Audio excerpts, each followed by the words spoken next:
This is Module 1. This is an Introduction to Financial Management. I'm sure that you've already had a number of courses in finance in your MBA program, but I'd like to share with you some of the information that I feel is important in financial management. And through the introduction, I hope that a lot of the information will become clearer to you as we move along. As you see on this slide here, financial management can be broken down into two components. There is, of course, personal financial management, and that's probably what you're aware of when you're talking about topics like personal wealth planning, personal financial planning.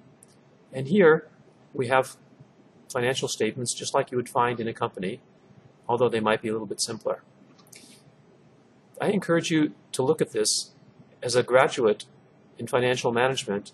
I think this is very important for you to know because this affects all of us. And I'll share with you a little information then on the following slide that shows you how you might want to approach this. I also have created an Excel template that I'm happy to provide you with if you're interested.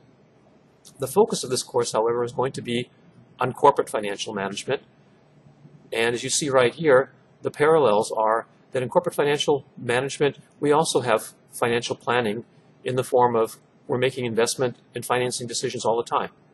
And we're using financial information to make these decisions, and therefore we're relying on financial statements such as the income statement, the balance sheet, and cash flow statement. And we're going to be looking at each of these in the upcoming modules and throughout the course to find out whether we should be making investment decisions or not. As I mentioned, personal financial management.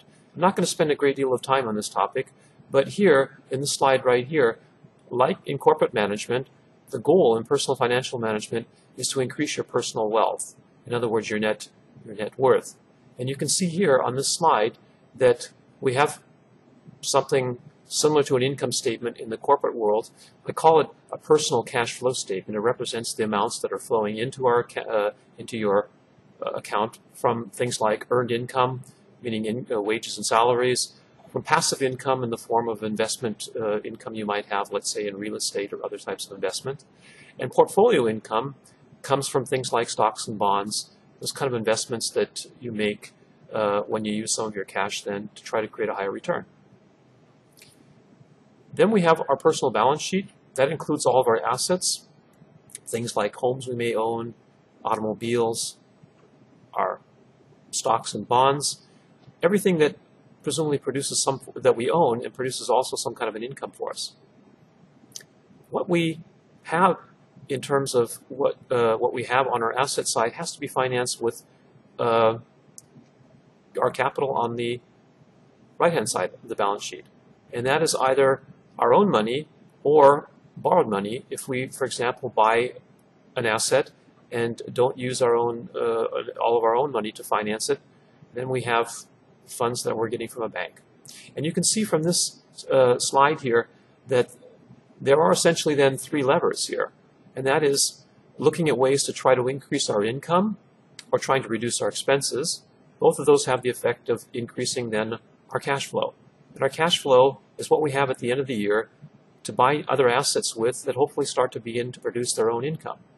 Let's say, for example, passive income. If we buy real estate and all of a sudden have rental income, or we use some of that residual cash flow to buy stocks and bonds that then provide dividends, or we invest it, let's say, in CDs and receive interest income. All of those will then, over time, then lead to higher cash flow because they begin to produce income themselves. So as we move along then, we'll see that what we should be trying to achieve is trying to have a situation where we have increasing amounts then of equity or net worth and maybe reducing our debt. Debt is not, if it's consumer debt, it's not necessarily good, but if it's debt that's being used to buy assets that we can generate higher returns on than what they cost, then that's not necessarily a bad use of debt. Here on this slide right here, you see ways of measuring our personal wealth. And I have an Excel template that I'm happy to share with you. Please let me know if you're interested. It's called the Personal Financial Planner. It is something that I use personally, and I would encourage you to begin using this because it helps you to begin to start thinking about what's going to be really important. Most of us are not going to be able to retire on simply our on Social Security, but you're going to need other forms of income coming in from investments that you need to make as you progress along in your life.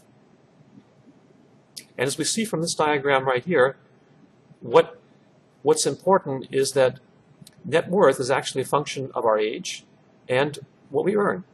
And typically, as we grow older, our salary increases, and as a result, then our net worth should be getting higher. Now we move on to corporate finance.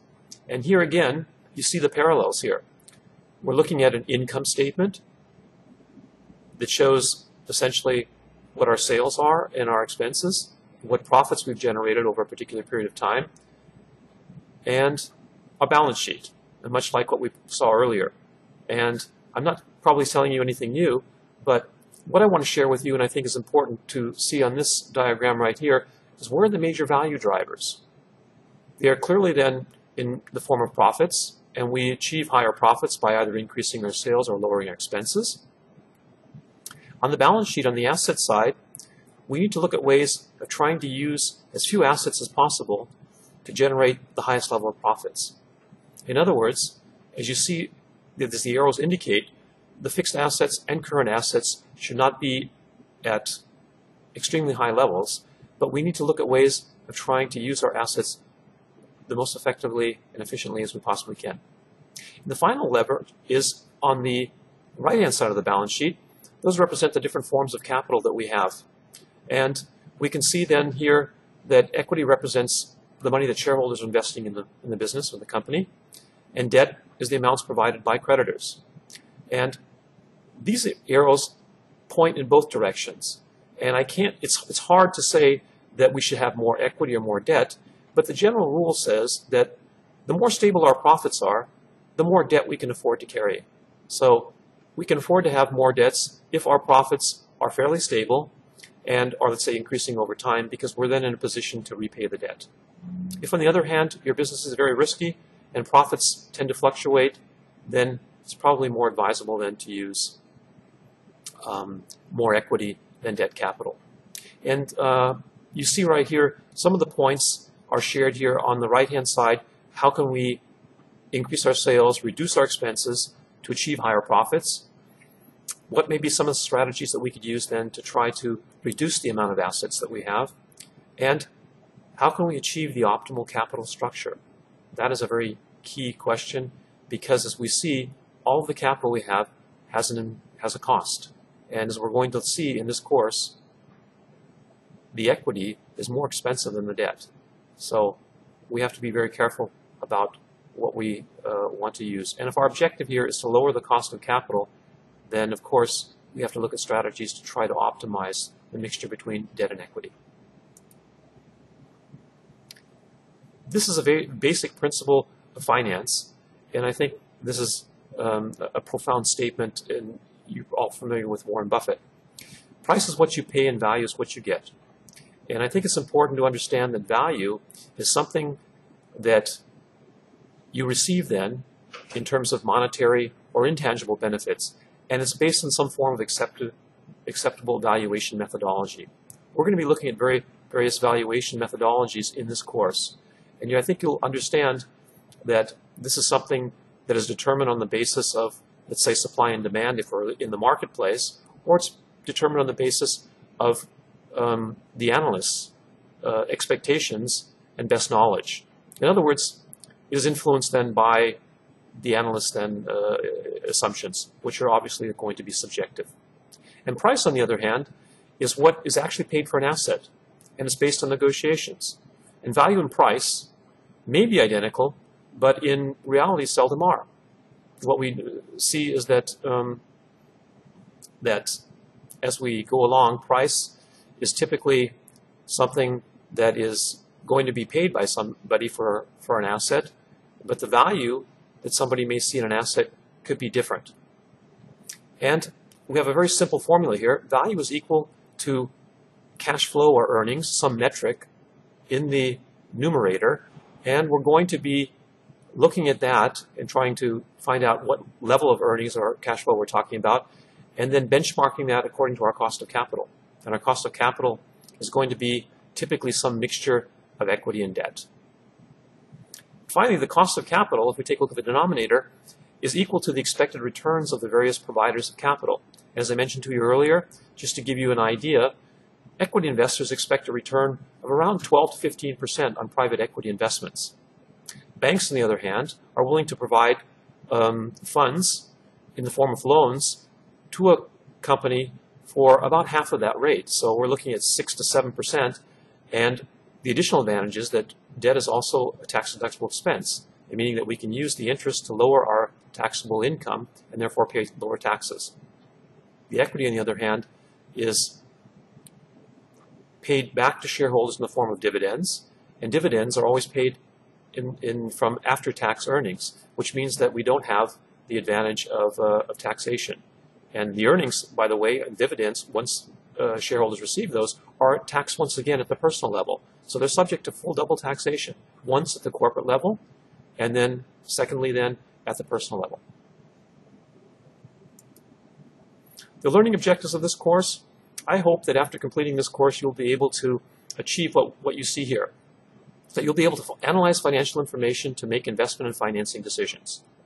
That you'll be in a position to prepare a financial plan for valuation and financing purposes.